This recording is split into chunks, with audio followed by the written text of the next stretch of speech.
ಕ್ಷಣ ಈ ಘಳಿಗೆ ಸಹಕಾರ ಸಚಿವ ಕೆಎನ್ ರಾಜಣ್ಣನ ಬಗ್ಗೆ ಅತಿ ದೊಡ್ಡ ಸುದ್ದಿಯನ್ನ ಬ್ರೇಕ್ ಮಾಡ್ತಾ ಇದ್ದೀವಿ. ಇದು ಒಂದು ಕಡೆ ರಾಜಣ್ಣರಿಗೆ ಸಿಡಿ ಭಯ, ಮತ್ತೊಂದು ಕಡೆ ಮಗನ ಹನಿ ಟ್ರಾಪ್ ಭಯ, ಇನ್ನೊಂದು ಕಡೆ ಡಿಕೆ ಟೀಮಿನ ಭಯ. ಈ ಎಲ್ಲ ಭಯದ ನಡುವೆ ಗುಬ್ಬಚ್ಚಿ ಅಂತಾದ್ರ ರಾಜಣ್ಣ. ಕೆಪಿಸಿಸಿ ಅಧ್ಯಕ್ಷ ಗಾದಿಯ ಕನಸು ಈಡೇರೋದಿಲ್ವಾ? ರಾಜಣ್ಣರನ್ನ ನಡು ನೀರಲ್ಲಿ ಕೈಬಿಟ್ಟ ಸಿದ್ದರಾಮಯ್ಯ. ಈ ಎಲ್ಲ ಬೆಳವಣಿಗೆಗಳಿಗೆ ಬೇಸತ್ತ ಸಚಿವ ರಾಜಣ್ಣ. ಸಚಿವ ಸಂಪುಟದಿಂದಲೂ ಸಚಿವ ರಾಜಣ್ಣನಿಗೆ ಕೈಬಿಡೋ ಪ್ಲಾನು. ಚುನಾವಣಾ ರಾಜಕೀಯಕ್ಕೆ ಕೆಎನ್ ರಾಜಣ್ಣ ಗುಡ್ ಬೈ. ವಯಸ್ಸಿನ ಕಾರಣ ನೀಡಿ ನಿವೃತ್ತಿ ಘೋಷಿಸಿದ ರಾಜಣ್ಣ. ನೋಡಿ, ಒಂದು ಕಡೆ ಸಿಡಿ ಭಯ, ಮತ್ತೊಂದು ಕಡೆ ಸ್ವಂತ ಕರುಳಿನ ಕುಡಿ ಮಗನ ಹನಿ ಟ್ರಾಪ್ನ ಭಯ, ಇನ್ನೊಂದು ಕಡೆ ಡಿಕೆ ಟೀಮಿನ ಭಯ. ಈ ಎಲ್ಲದರ ನಡುವೆ ಗುಬ್ಬಚ್ಚಿ ಅಂತಾದ್ರು. ಜೊತೆಗೆ ಕೆಪಿಸಿಸಿ ಅಧ್ಯಕ್ಷ ಗಾದಿಯ ಕನಸು ಕೂಡ ಬೆಂಕಿ ಬಿದ್ದಂಗಾಗಿದೆ. ರಾಜಣ್ಣರನ್ನ ನಡು ನೀರಲ್ಲಿ ಕೈಬಿಟ್ಟ ಕುರುಬ ನಾಯಕ ಸಿದ್ದರಾಮಯ್ಯ. ಈ ಎಲ್ಲ ಬೆಳವಣಿಗೆಗಳಿಗೆ ಬೇಸತ್ತು ಸಚಿವ ರಾಜಣ್ಣ. ಚುನಾವಣಾ ರಾಜಕೀಯಕ್ಕೆ ಕೆಎನ್ ರಾಜಣ್ಣ ಗುಡ್ ಬೈ ಹೇಳಿದ್ರ. ಅಧಿವೇಶನದ ಸಂದರ್ಭದಲ್ಲಿ ವಿಧಾನಸೌಧದಲ್ಲಿ ಬಿಜೆಪಿಯ ನಾಯಕ, ಹಿಂದೂ ಹುಲಿ ಅಂತ ಕರೆಯಲ್ಪಡುವ ವ್ಯಕ್ತಿ ಬಸನಗೌಡ ಪಾಟೀಲ್ ಯತ್ನಾಳ್ ರಾಜಣ್ಣರ ಸಿಡಿ ವಿಚಾರವಾಗಿ ಒಂದು ಬಾಂಬನ್ನು ಸಿಡಿಸ್ತಾರೆ. ಹೇಳಬೇಕಾದ ಅನಿವಾರ್ಯತೆಗೆ ಬಿದ್ದಂತಹ ಕೆಎನ್ ರಾಜಣ್ಣ ಎದ್ದು ನಿಂತು ನಂದು ಮಾತ್ರ ಅಲ್ಲ, ಇನ್ನೂ ಪ್ರಭಾವಿ 30-40 ಸಚಿವರುಗಳ ಸಿಡಿಗಳಿದಾವೆ ಅಂತ ಹೇಳಿ ವಿಧಾನಸೌಧದ 4 ಗೋಡೆ ಸಾಕ್ಷಿಯಾಗುವಂತೆ ಒಂದು ಸ್ಫೋಟಕ ಹೇಳಿಕೆಯನ್ನು ಕೊಟ್ಟುಬಿಟ್ರು. ನಂದು ಮಾತ್ರ ಅಲ್ಲ, ನಿರಂತರ 6 ತಿಂಗಳಿನಿಂದ ನನ್ನ ಮಗನನ್ನು ಕೂಡ ಹನಿ ಟ್ರಾಪ್ ಕೆಡವೋದಕ್ಕೆ ಎಲ್ಲ ತರಹದ ಷಡ್ಯಂತ್ರ ನಡೀತಾ ಇದೆ ಅಂತ ಹೇಳಿ ಕರ್ನಾಟಕದ ಮುಂದೆ ಹೇಳಿಬಿಟ್ರು. ನಾನು ಮುಂದಿನ ಚುನಾವಣೆಯಲ್ಲಿ ಸ್ಪರ್ಧಿಸೋದಿಲ್ಲ. ಯಾರು ಹೇಳ್ತಿರೋದಿದು? ನನಗೆ ಈಗಾಗಲೇ 75 ವರ್ಷ ಆಗಿದೆ, ಮುಂದೆ ಚುನಾವಣೆಗೆ ನಿಲ್ಲೋದಿಲ್ಲ.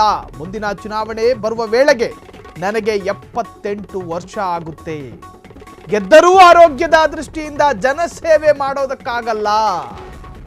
ಯುವಕರಿಗೆ ಅವಕಾಶ ನೀಡಬೇಕು ಅನ್ನೋದು ನನ್ನ ಅಭಿಪ್ರಾಯ. ಚುನಾವಣೆ ರಾಜಕಾರಣಕ್ಕೆ ನಾನು ಗುಡ್ ಬೈ ಹೇಳುತ್ತೇನೆ. BS ಯಡಿಯೂರಪ್ಪರಿಗೆ ಎಷ್ಟು ಪ್ರಾಯ ಆಯಿತು, HD ದೇವೇಗೌಡರಿಗೆ ಎಷ್ಟಾಗಿದೆ. ಆದರೆ ಸಕ್ರಿಯ ರಾಜಕಾರಣದಲ್ಲಿ ಇರುತ್ತೇನೆ ಎಂದ ರಾಜಣ್ಣ. ನಾನು ಮುಂದಿನ ಚುನಾವಣೆಯಲ್ಲಿ ಸ್ಪರ್ಧಿಸೋದಿಲ್ಲ. ರಾಜಣ್ಣರಿಗೆ ವಯಸ್ಸಾಗಿರೋದು ಅವರ ನಿವೃತ್ತಿಗೆ ಕಾರಣ ಅಂತ ಒಪ್ಪಿಕೊಳ್ಳುವ ಯಾವ ರಾಜಕಾರಣಿಯೂ ಕರ್ನಾಟಕದ ಕಾಂಗ್ರೆಸ್ನಲ್ಲಿಲ್ಲ, ನೆನಪಿಟ್ಕೊಳ್ಳಿ. ರಾಜಣ್ಣರ ದೇಹಕ್ಕೆ ವಯಸ್ಸಾಗಿರ್ಬೋದು, ಆದರೆ ರಾಜಣ್ಣರ ಆ ರಾಜಕೀಯ ಮನಸ್ಸಿಗೆ ವಯಸ್ಸಾಗಿಲ್ಲ. ರಾಜಣ್ಣರ ರಾಜಕೀಯ ಹೇಳಿಕೆಗಳಲ್ಲಿ ಅವರಿಗೆ ವಯಸ್ಸಾಗಿದೆ ಅಂತ ಅನ್ನಿಸುವ ಯಾವೊಬ್ಬ ರಾಜಕಾರಣಿಯನ್ನ ತೋರಿಸಿ ನೋಡೋಣ. ನೆವರ್. ಆ ಕಾರಣವೇ ಅಲ್ಲ. ಒಂದು ಕಡೆ ಅವರಿಗೆ ಕಾಡ್ತಾ ಇರತಕ್ಕಂತಹ ಭಯ ಸಿಡಿಯ ಭಯ, ಮತ್ತೊಂದು ಕಡೆ ಕಾಡ್ತಾ ಇರುವಂತಹದ್ದು ಮಗನ ರಾಜಕೀಯ ಭವಿಷ್ಯ ಹನಿ ಟ್ರಾಪ್ನಲ್ಲಿ ಬಂಧನ ಆಯ್ತಾ ಅಂತ. ಇನ್ನೊಂದು ಕಡೆ ಡಿಕೆ ಟೀಮಿನ ಭಯ, ಡಿಕೆ ಸಹೋದರರ ಭಯ ಅನ್ನೋದಕ್ಕಿಂತ ಟೀಮಿನ ಭಯ ಆಯಿತು. ಡಿಕೆ ಬಣದ ಭಯ. ಕೆಪಿಸಿಸಿ ಅಧ್ಯಕ್ಷ ಗಾದಿಯ ಮೇಲೆ ಕಣ್ಣಿಟ್ಕೊಂಡು ಕೂತಿದ್ರು. ಅದು ಸತೀಶ್ ಜಾರಕಿಹೊಳಿಯಿಂದ ಹಿಡಿದು ರಾಜಣ್ಣರವರೆಗೂ MB ಪಾಟೀಲ್ರಿಂದ ಹಿಡಿದು ಸಾಕಷ್ಟು ಆಕಾಂಕ್ಷಿಗಳ ಪಟ್ಟಿಯಲ್ಲಿ ಅಗ್ರಗಣ್ಯರು ಇದೇ ಸಹಕಾರ ಸಚಿವರು ರಾಜಣ್ಣ. ಒಂದು ಕಡೆ ಒಂದು ವೇಳೆ ಸಿದ್ದರಾಮಯ್ಯರ ಸಚಿವ ಸಂಪುಟ ರೀಶಫಲ್ ಆದರೆ ಒಂದಷ್ಟು ಹಾಲಿ ಸಚಿವರುಗಳಿಗೆ ಕೋಕ್ ಸಿಗೋ ಸಾಧ್ಯತೆ, ಒಂದಷ್ಟು ಹೊಸ ಮುಖಗಳಿಗೆ ಮಣೆ ಹಾಕುವ ಸಾಧ್ಯತೆ ಎನ್ನುವಂಥ ಚರ್ಚೆ ಬಂದಾಗ ರಾಜಣ್ಣರ ಹೆಸರು ಕೂಡ ಪೋಸ್ಟ್ ಮಾರ್ಟಮ್ ರಿಪೋರ್ಟ್ನಲ್ಲಿತ್ತು. ಅರ್ಥಾತ್ ಪೋಸ್ಟ್ ಮಾರ್ಟಮ್ ಅಂತ ಹೇಳಿದ್ರೆ ಚರ್ಚಿತ ವಿಚಾರಗಳಲ್ಲಿ ರಾಜಣ್ಣರ ಹೆಸರು ಅಲ್ಲಲ್ಲಿ ತಳಕು ಹಾಕ್ಕೊಂಡಿತ್ತು. ಅವರಿಗೂ ಕೂಡ ಕೋಕ್ ಸಿಗೋ ಸಾಧ್ಯತೆ ಇದೆ. ಹಾಗಾದರೆ ಡಿಕೆ ಬಣದ ನೋಡಿ, ಕಾಂಗ್ರೆಸ್ನಲ್ಲಿ ಕರ್ನಾಟಕದ ಕಾಂಗ್ರೆಸ್ನಲ್ಲಿ 2 ತರಹದ ರಾಜಕಾರಣ ನಡೆಯುತ್ತೆ. ಒಂದು ಜಾತಿ ರಾಜಕಾರಣ, ಇನ್ನೊಂದು ಬಣ ರಾಜಕಾರಣ. ಇನ್ನು ಸಿದ್ದರಾಮಯ್ಯರ ನೇತೃತ್ವದ ಸರ್ಕಾರದಲ್ಲಿ 2 ಬಣಗಳಿದ್ದಾವೆ. ಒಂದು ಡಿಕೆ ಬಣ, ಮತ್ತೊಂದು ಸಿದ್ದರಾಮಯ್ಯರ ಬಣ. ಸಿದ್ದರಾಮಯ್ಯರ ಆಪ್ತ ಸಚಿವರುಗಳು ಸಿದ್ದರಾಮಯ್ಯರ ಬಣದಲ್ಲಿ ಸಕ್ರಿಯರಾಗಿರ್ತಾರೆ. ಅದು ಎಂ ಬಿ ಪಾಟೀಲಿಂದ ಹಿಡಿದು ಸತೀಶ್ ಜಾರಕಿಹೊಳಿವರೆಗೂ ಕೂಡ. ಇನ್ನು ಡಿ ಕೆ ಶಿವಕುಮಾರ್ ಅವರ ಬಣದಲ್ಲಿ ಸತೀಶ್ ಶರತ್ ಬಚ್ಚೇಗೌಡ ಇಂದ ಹಿಡಿದು ಕರ್ನಾಟಕದ ಕಾಂಗ್ರೆಸ್ನ ಸಾಕಷ್ಟು ನಾಯಕರುಗಳ ಒಳಗೊಂಡಂಥ ಡಿ ಕೆ ಬಣ. ಆದರೆ ಡಿ ಕೆ ಬಣದ ಸಾಮ್ರಾಟ ಯಾರು ಅಂತ ಕೇಳಿದ್ರೆ ಡಿ ಕೆ ಸುರೇಶ್. ಒಟ್ಟಾರೆ ಸಿಡಿ ಭಯದಿಂದ ಹಿಡಿದು ಮಗನ ಹನಿ ಟ್ರಾಪ್ ಖೆಡ್ಡಾದಿಂದ ಹಿಡಿದು ಡಿ ಕೆ ಟೀಮಿನ ಭಯದಿಂದ ಹಿಡಿದು ಹೀಗೆ ಕೆಲ ರಾಜಕಾರಣದ ಕಾರಣಗಳಿಂದ ನಿವೃತ್ತಿಯನ್ನು ಘೋಷಣೆ ಮಾಡ್ಕೋತಾ ಇದ್ದಾರ ರಾಜಣ್ಣ. ನನಗೆ ವಯಸ್ಸಾಗಿದೆ, 75 ಕಳೀತು, ಇನ್ನು 2028 ಅಸೆಂಬ್ಲಿ ಎಲೆಕ್ಷನ್ ಬರುವಾಗ ನನಗೆ 78 ವಯಸ್ಸಾಗುತ್ತೆ. 93 ವಯಸ್ಸಿನ ದೇವೇಗೌಡರು ರಾಜ್ಯಸಭಾ ಸದಸ್ಯರು ಅದೇ ರಾಜ್ಯಸಭಾ ಪಾರ್ಲಿಮೆಂಟಲ್ಲಿ ಕೂತ್ಕೊಂಡು ಕರ್ನಾಟಕದ ಬಗ್ಗೆ ಮಾತನಾಡುವಂತಹ ಶಕ್ತಿ ದೇವೇಗೌಡರ ನಾಲಿಗೆಗೆ ಇದೆ ಅನ್ನೋದಾದ್ರೆ 75 ವರ್ಷದ ರಾಜಣ್ಣರ ನಾಲಿಗೆಗೆ ಆ ಶಕ್ತಿ ಇಲ್ವಾ? ಮಧುಗಿರಿಯಲ್ಲಿ ರಾಜಣ್ಣನ ಪುತ್ರ ರಾಜೇಂದ್ರ ನಿಲ್ಲಿಸಲು ಪ್ಲಾನ್ ಮಾಡಿಕೊಳ್ಳಲಾಗ್ತಾ ಇದೆಯಾ? ಈಗಿನಿಂದಲೇ ವೇದಿಕೆ ಸಿದ್ಧಪಡಿಸಲು ಮುಂದಾದ ಸಿದ್ದು ಆಪ್ತ. ಸದ್ಯ ಕಾಂಗ್ರೆಸ್ ಎಂಎಲ್ಸಿ ಆಗಿರುವ ರಾಜಣ್ಣ 2028ಕ್ಕೆ ರಾಜಣ್ಣ ಪರಿಷತ್ ಸ್ಥಾನದ ಅವಧಿ ಅಂತ್ಯ ಆಗುತ್ತೆ. ತಕ್ಷಣವೇ ಎಂಎಲ್ಎ ಎಲೆಕ್ಷನ್ ಟಿಕೆಟ್ ಕೊಡಿಸಲು ರಾಜಣ್ಣ ಸ್ಕೆಚ್ ಹಾಕಿಕೊಂಡಿದ್ದಾರೆ. ಕ್ಷೇತ್ರದ ಜನರ ಜೊತೆ ಹೆಚ್ಚೆಚ್ಚು ಬೆರೆಯಲು ಶುರು ಮಾಡಿರ್ತಕ್ಕಂತಹ ರಾಜೇಂದ್ರ ಈ ಮೂಲಕ ಕ್ಷೇತ್ರದಲ್ಲಿರುವ ರಾಜಕೀಯ ಒಳವೈರಿಗಳಿಗೆ ರಾಜೇಂದ್ರ ಶಾಕ್ ಕೊಡ್ತಾರ. ರಾಜಣ್ಣ ಚುನಾವಣಾ ರಾಜಕೀಯ ನಿವೃತ್ತಿ ಹಿಂದಿದೆ ಆ ಒಂದು ಪೊಲಿಟಿಕಲ್ ಸೀಕ್ರೆಟ್. ಮಧುಗಿರಿಯಲ್ಲಿ ರಾಜಣ್ಣನ ಪುತ್ರ ರಾಜೇಂದ್ರ ನಿಲ್ಲಿಸಲು ಪ್ಲಾನು. ಈಗಿನಿಂದಲೇ ವೇದಿಕೆ ಸಿದ್ಧಪಡಿಸಲು ಮುಂದಾದ ಸಿದ್ದು ಆಪ್ತ. ರಾಜಣ್ಣ ರೀತಿ ರಿವಾಜಿಗಂತ ನಿವೃತ್ತದ ಸಂದರ್ಭದಲ್ಲಿ ಏನು ಬೇಕಾದರೂ ಹೇಳಿಕೆ ಕೊಡ್ಬೋದು. ಕೇಳಿಸ್ಕೊಳ್ಳೋರೇನಾದ್ರೂ ಕಿವಿಗೆ ದಾಸವಾಳ ಹೂವು ಮಾಡಿಸ್ಕೊಂಡಿದಾರ? ಎಸ್, ರಾಜಣ್ಣ ಸೀಕ್ರೆಟ್ ಈ ಬಗ್ಗೆ ಹೆಚ್ಚಿನ ಡೀಟೇಲ್ಸ್ ಕೊಡೋದಕ್ಕೆ ನಮ್ಮ ಹಿರಿಯ ಪ್ರತಿನಿಧಿ ಅಕ್ಷಯ್ ಈಗ ನೇರವಾಗಿ ಡೆಸ್ಕ್ ನಿಂದ ಲೈವ್ ಆಗಿ ಜಾಯಿನ್ ಆಗ್ತಾ ಇದ್ದಾರೆ. ಎಸ್, ನಮ್ಮ ಪ್ರತಿನಿಧಿ ಅಶ್ವಥ್ ಈಗ ಲೈವ್ ಆಗಿ ಜಾಯಿನ್ ಆಗ್ತಾ ಇದ್ದಾರೆ. ಅಶ್ವಥ್, ರಾಜಣ್ಣ ಸಹಕಾರ ಸಚಿವ, ಅದರಲ್ಲೂ ಕೂಡ ಕಾಂಗ್ರೆಸ್ ಸಿದ್ದರಾಮಯ್ಯ ಸಚಿವ ಸಂಪುಟದ ಅತ್ಯಂತ ಪ್ರಮುಖರಲ್ಲಿ ರಾಜಣ್ಣರು ಕೂಡ ಒಂದು, ಅದರಲ್ಲೂ ಸಿದ್ದರಾಮಯ್ಯರ ಆಪ್ತ ವಲಯದಲ್ಲಿ. ಅವರ ನಿವೃತ್ತ ಘೋಷಣೆಯ ಸಂದರ್ಭದಲ್ಲಿ ನನಗೆ ವಯಸ್ಸಾಗಿದೆ ಅನ್ನೋ ಕಾರಣವನ್ನ ಮಾತ್ರ ಇಡ್ತಾ ಇರ್ತಕ್ಕಂತಹದ್ದು. ಇದನ್ನು ನಂಬೋದಕ್ಕೆ ಕರ್ನಾಟಕ ರಾಜ್ಯ ರಾಜಕಾರಣದಲ್ಲಿ ಯಾವೊಬ್ಬ ರಾಜಕಾರಣಿಯನ್ನು ಕೂಡ ನೀವು ತೋರಿಸೋದಕ್ಕೆ ಸಾಧ್ಯ ಇಲ್ಲ.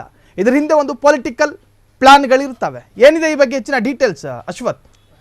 ಖಂಡಿತ ಸಾಹಿಲ್, ಕಳೆದ 1.5-2 ತಿಂಗಳಿಂದ ಸಿದ್ದರಾಮಯ್ಯ ಅವರ ಸರ್ಕಾರದಲ್ಲಿ ಯಾರಾದರೂ ಒಬ್ಬ ಶಾಸಕ ಅಥವಾ ಯಾರಾದರೂ ಒಬ್ಬ ಸಚಿವ ಸದಾ ಸುದ್ದಿ ಮಾಡ್ತಾ ಇದ್ರು ಅಂತಂದರೆ ಅದು KN ರಾಜಣ್ಣ ಅವರು.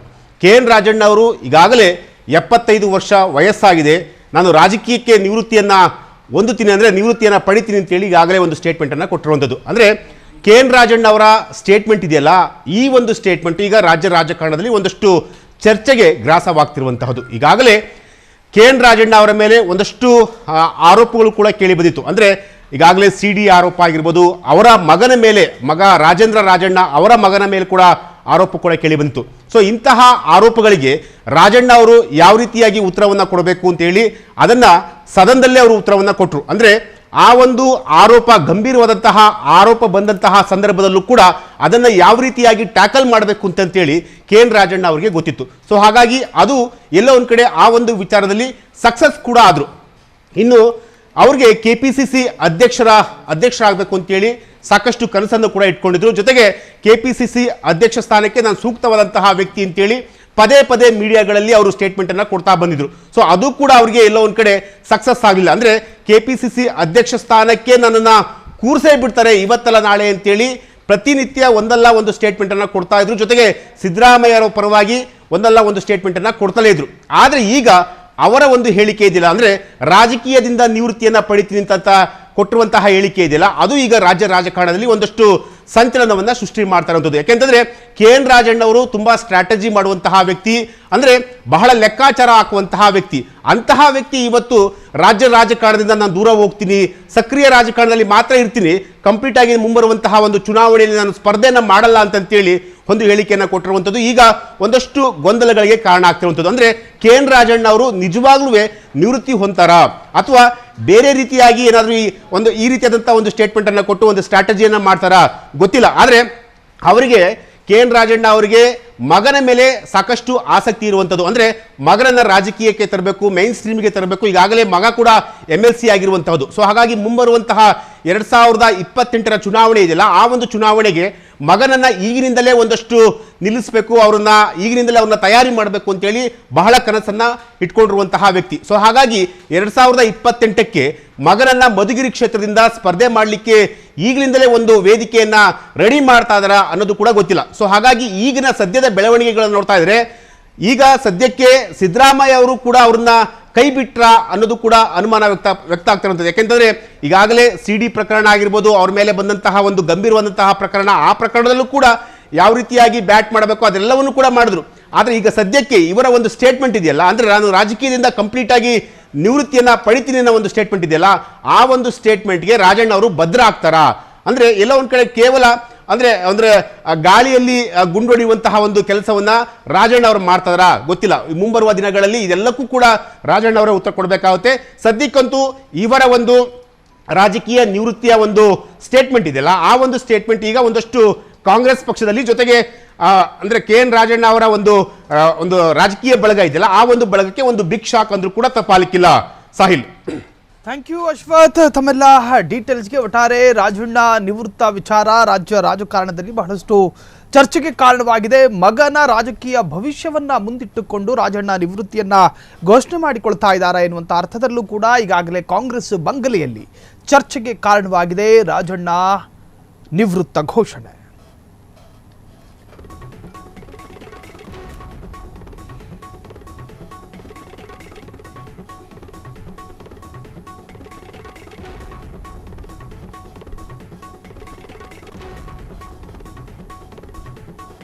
ಕ್ಷಣ ಕ್ಷಣದ ಸುದ್ದಿಗಳಿಗಾಗಿ ಫ್ರೀಡಂ ಟಿವಿ ಸಬ್ಸ್ಕ್ರೈಬ್ ಮಾಡಿ, ಲೈಕ್ ಮಾಡಿ ಹಾಗೂ ಫಾಲೋ ಮಾಡಿ. ಹೊಸ ಸುದ್ದಿಗಳ ನೋಟಿಫಿಕೇಶನ್ಗಾಗಿ ಬೆಲ್ ಐಕಾನ್ ಮೇಲೆ ಕ್ಲಿಕ್ ಮಾಡಿ.